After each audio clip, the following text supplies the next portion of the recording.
So the only sports that I went into with intention was marathon running, which I was familiar with. I wrote a book on how to prepare for a marathon years ago, and then triathlon, which was near and dear to my heart back in the day. What a lot of people don't know is that I directed the first professional triathlon for CBS Sports in 1984.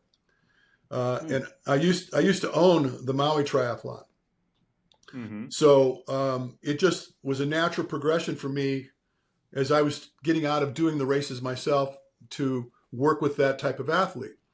Yeah. But Spartan racing came to me by accident. Somebody approached me, and turned out that he was a fledgling professional obstacle course racer, which they called it mud running back then. It's like I didn't identify it as a sport. I just said, well, you run around in the mud, and who are you?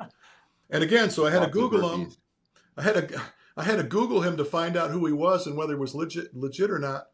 And sure enough, he was. And so we started working in that space, and then they started coming to me. And so it was, people approached. I'm a mercenary. They came to me for it, so I followed it, right? And then the same type of thing happened with HYROX, and the HYROX got to be a thing, and so I'm getting a lot of people that are interested in HYROX.